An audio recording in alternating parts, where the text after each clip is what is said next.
Menunua goli mama menunua goli mama. Yani Mtanzania anaweza akafa kwa hospitali mama mjamzito kwa kumkuta daktari hayupo, alafu wananchi wasiani. Lakini uko na mpira Simba na Yanga mkavunja ukumbi kuingia kwa mpira. Mungu ametuloga. Tumelogwa na nani? Mambo ya msingi atuatima nani? Nani anatusaidie? Kwamba nchi hii kuna kijana wa Kitanzania hapa anajua wachezaji wote wa Manchester, Arsenal, Liverpool, kila mahali. Lakini na kubeti. Sikiliza wazazi wangu.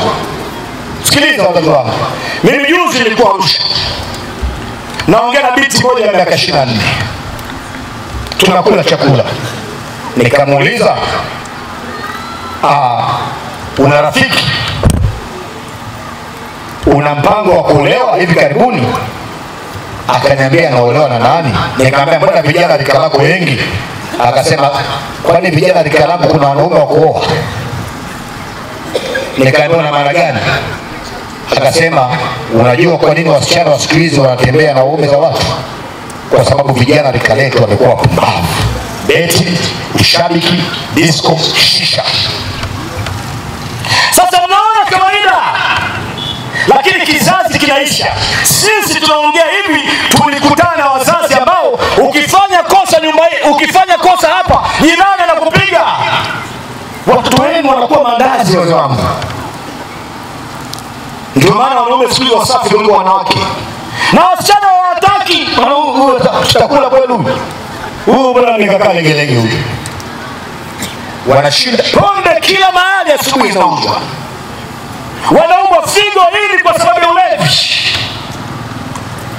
Hamuoni miaka 20 na ukuja. Hawa vijana wa bodaboda wanaamka alfajiri kwa sababu ya umaskini, wanawahi kukaba. Mama anaondoka asubuhi, watoto wanakosa malezi ya wazazi. Wanakosa kitu kinaitwa parenting. Baada ya muda mtakuwa miaka 20 na ukuja, utakuwa na watoto ambao hawakulelewa vizuri na baba na mama. Huyu mmoja anatakiwa kuwa polisi, mmoja jaji, mmoja mwanasheria. Mmeitazama nchi ya kesho itakapokuwa hatari. Hamuoni? Kwa sababu gani hamuoni? Mnapenda mpira kuliko kuona mambo ya msingi. Hamuoni? Sasa tunafanya nini? Kwa nini tunasema mambo haya yanabadilikaje? Na kwa nini tunasema no reforms no election? Maana yake nini? Naomba watu watano. Naomba ule mzigo wangu. Naomba watu watano hapa. Tafadhali njoo na watu watano na mwanamke mmoja. Kamanda njoo. Hapa njoo simameni hapa. Njoo. Watu watano njoo. Wadogo mbona unaogopa? Acha boya wewe. Njooni hapa. Ndugu zangu huko nyuma sogeni muone mfano. Angalia kamanda pole. Naomba mama mmoja. Mama njoo. Yule kule maji. Njoo mama. Yule kule njoo. Ndugu zangu, kwa nini tunasema Tume ya Taifa ya Uchaguzi haifai? Jipangeni. Mama njoo. Sogea hapa kamanda. Mama njoo mbele hapa. Kanisamee nitakuvalisha hicho kitambaa. Jifunge hicho kitambaa. Ndugu zangu, Tume ya Taifa ya Uchaguzi ikoje? Jifunge kitambaa vizuri. Wewe nakutolea mfano. Wewe kwa mfano sasa hivi na Rais Samia. Jifunge tu. Jifunge kitambaa. Ndugu zangu, huyu ni rais wa Jamhuri ya Muungano wa Tanzania. Ni mwenyekiti wa chama gani huyu? Ni mgombea wa chama gani? Sasa huyu anamteua huyu kuwa mwenyekiti wa Tume ya Uchaguzi ya Taifa. Simama hapa. Umeteuliwa na Mheshimiwa Rais. Huyu mgombea huyu, mwenyekiti wa CCM, anamteua huyu kuwa mkurugenzi wa taifa wa Tume ya Uchaguzi. Line, panga line hapa mstari hivi. Alafu huyu Rais Samia anamteua huyu kuwa mkuu wa wilaya ya Muleba. Alafu huyu Rais Samia anamteua huyu kuwa mkurugenzi wa halmashauri. Sogea hivi. Halmashauri.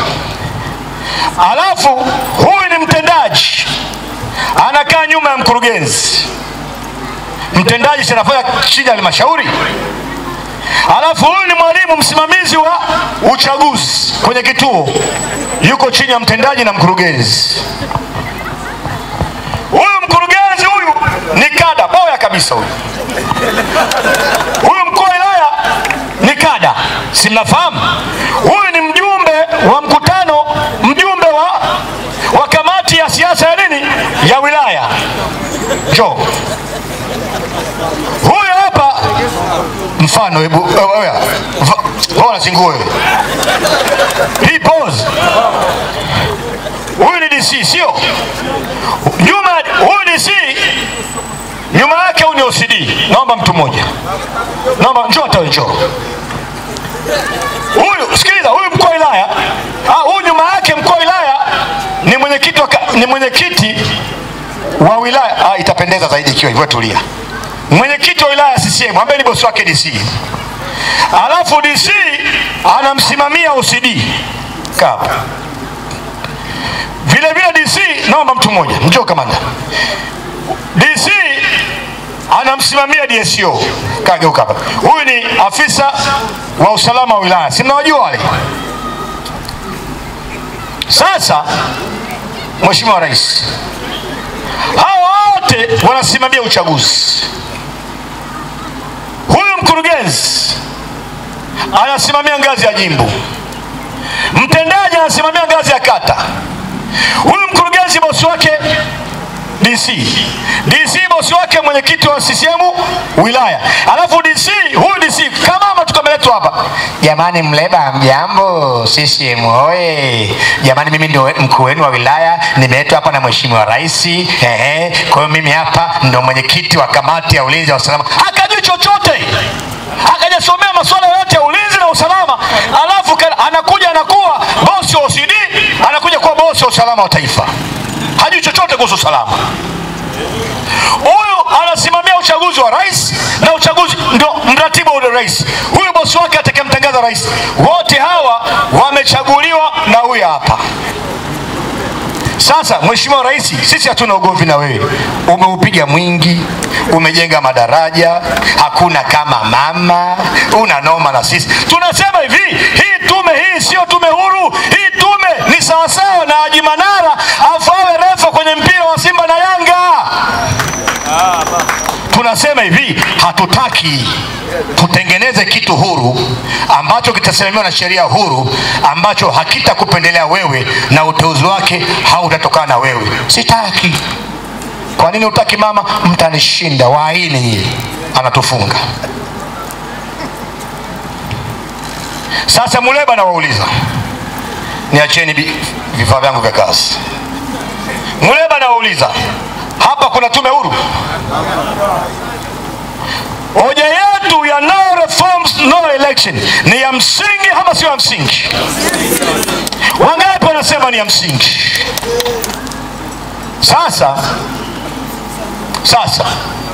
asante kamera. Sasa ngoja nirudi juu. Sasa hiyo hoja imekubalika.